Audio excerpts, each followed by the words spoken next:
Praise the Lord. இன்றைய நாளில் ஆண்டவர் சொல்ல விரும்பும் வார்த்தை, நிறைவானது வரும்போது குறைவானது ஒழிந்து போம். 1 கொரிந்தியர் 13:10.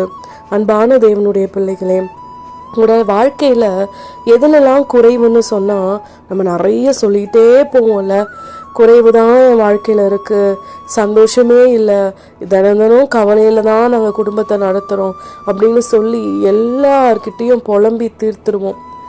என்னைக்காவது ஒரு நாள் நமக்கு கொடுக்கப்பட்ட ஆசீர்வாதங்கள் நமக்கு போதுமானது, அது நிறைவானதுன்னு சொல்லி ஆண்டவருடைய கிருபை தான் என்னை வழி நடத்துது, நான் சந்தோஷமா இருக்கேன், எனக்கு ஒரு குறையும் இல்லைன்னு எங்கேயாவது நம்ம சந்தோஷத்தோடும் மனநிறைவோடும் சொல்லியிருக்கிறோமா?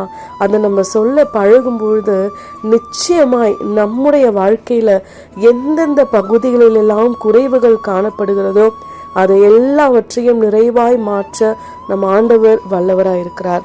இப்பொழுது நம் கையில் கொடுக்கப்பட்டிருக்கிற குடும்பமும் குழந்தைகளும் நமக்கு ஒரு நிறைவான ஆசீர்வாதம்.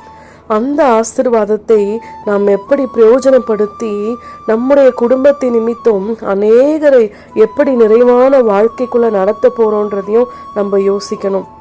அதே போல நிறைவான ஆவியானவர் நம்முடைய ஆண்டவர் இயேசு கிறிஸ்துவ நம்முடைய முழு இருதயத்தோடு ஏற்றுக்கொண்டு நம்முடைய குடும்பத்திலையும் அவரை முதல் நம்முடைய தலைவராய் முன்னிறுத்தும் பொழுது எல்லா குறைவையும் அவர் நிறைவாய் மாற்ற வல்லவர்.